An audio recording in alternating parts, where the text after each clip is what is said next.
నమస్తే. ఉగాది వచ్చిందంటే మనందరికీ గుర్తొచ్చేది మన జాతకాలు ఏ విధంగా ఉన్నాయంటే రాసులకు సంబంధించి ప్రతి ఒక్కళ్ళు ఇంట్రెస్టింగ్గా చూస్తారు. మేషరాశి మొదలు మీనరాశి వరకు ఏ విధంగా ఉండబోతోంది, వాళ్ళకి రాజపూజ్యం, అవమానం, అలాగే వ్యయం, ఖర్చులు ఏ విధంగా ఉండబోతున్నాయి, ఏ విషయాల్లో జాగ్రత్త వహించాలి, ఏ ఏ రంగాల వారికి ఏ విధంగా ఉంటుంది, ఈ విషయాలన్నీ కూడా ఈ ఉగాది పూట మనందరం తెలుసుకునే ప్రయత్నం చేద్దాం. ముందుగా మేషరాశి. గురుగారు, మేషరాశికి సంబంధించిన వివరాలు చెప్పండి. మేషరాశికి ప్రతి రాశికి 9 పాదాలు ఉంటాయండి. 3 నక్షత్రాలు సంబంధంగా ఉన్నటువంటిది. అందులో మేషరాశికి అశ్విని, భరణి, కృత్తిక 1వ పాదం వరకు కూడా మనం మేషరాశిని చెప్పుకుంటాం. ఈ కందాయ ఫలాలు చెప్పుకోవడం ఎందుకంటే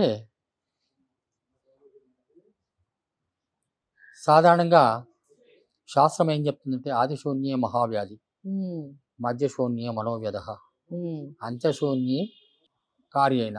అంటే కొద్ది పనులు జరగడానికి కొద్ది ఫలితాన్ని ఇచ్చే అవకాశం ఉంటుందండి. అంటే మంచి కానీ చెడు కానీ.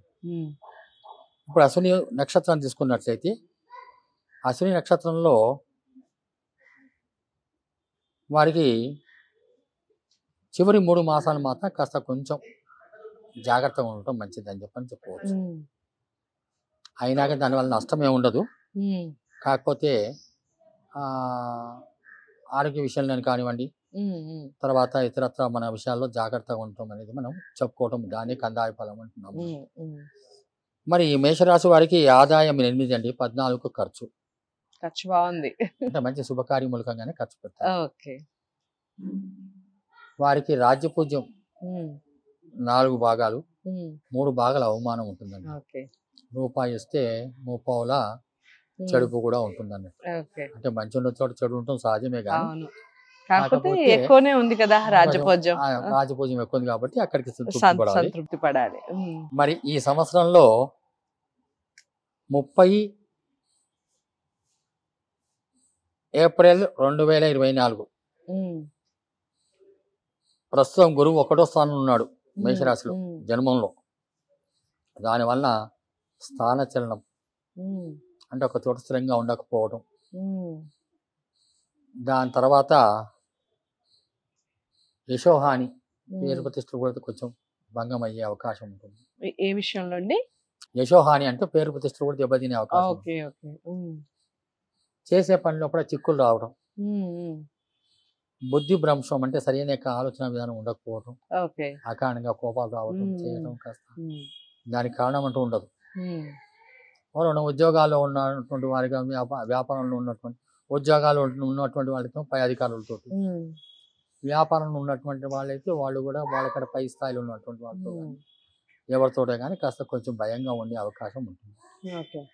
అధిక వ్యయం కూడా కలుగుతుందట. తర్వాత 1 మే 2024 నుండి సంవత్సరం అంతా వరకు కూడా 2వ స్థానంలో ద్వితీయంలో గురువు రాబోతున్నాడు కాబట్టి మంచి శుభప్రదమైనటువంటి ఫలితాలు ఇస్తాడు. దానికి ముందుగా మనకు ఏంటంటే గురువు 3 మాసాల ముందు శుభ ఫలితాలు ఇస్తాడు.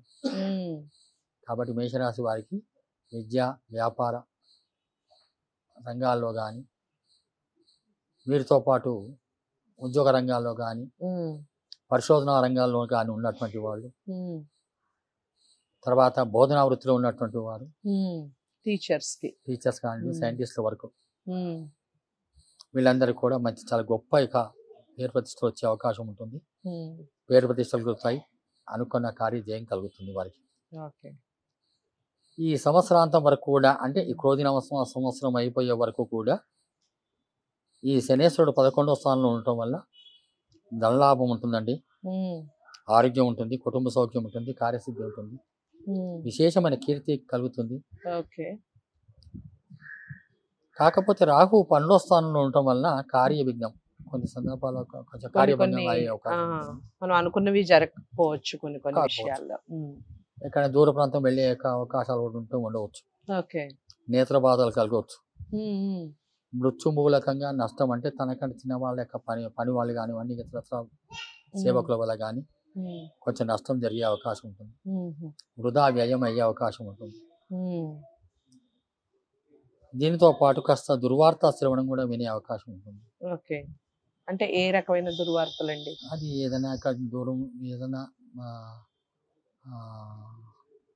దుర్వార్త అంటే ఏదైనా ఆకస్మిక మరణాల గురించి కానీ, ఓకే, ఏదైనా నష్టం కానీ, ఏదైనా వ్యవహారాల్లో అపజయాలు కానీ, అలాంటి సంబంధించిన ఏవైనా దుర్వార్తనే అలాంటివి వినే అవకాశాలు కూడా ఉంటాయి. అయితే కేతువు సంవత్సరాంతం కూడా 6వ స్థానంలో ఉండటం వల్ల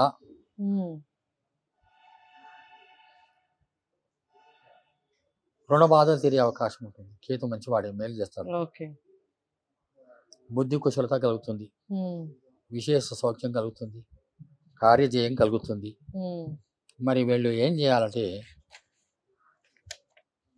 ఈ రాశి వాళ్ళు ముఖ్యంగా దుర్గా ఆరాధన కానీ, రాహుగ్రహ జపం కానీ చేయించి, దాంతోపాటు కేతు అనుగ్రహం కూడా విద్యా వ్యాసంగాల్లో వృద్ధి కోరుకునే వాళ్ళు విద్యా గణపతి ఆరాధన చేసినట్లయితే బాగా ఉంటుంది. ఈ మేషరాశిలో ఉన్నటువంటి అనేక రంగాల వాళ్ళు, రాజకీయ రంగం కానివచ్చుండి, తర్వాత నటన రంగంలో కానివచ్చుండి, వ్యాపార రంగాలంటే మన చిన్న చిత్రసీమ కావచ్చు, ఇంకా చిత్ర ఏవైనా విభాగాలని కావచ్చు, దాంట్లో ఉండేవాళ్ళు కూడా. తర్వాత ఈ మేషరాశి వారికి ముఖ్యంగా రియల్ ఎస్టేట్ వ్యాపారాలు కూడా మంచి యోగించే అవకాశాలు కనిపిస్తున్నాయి. ఎందుకంటే వాళ్ళ బాస్ అంగారకుడు కాబట్టి ఆయన మేలే చేస్తాడు. కాబట్టి భయపడాల్సిన అవసరం లేదు. మేషరాశి వారికి బాగానే ఉంది. మేషరాశి వారికి ఓకే. సో మేషరాశికి సంబంధించి ముందుగా మొదటి రాశి కాబట్టి నిజంగా శుభంతోనే మొదలు పెట్టారండి రాశి.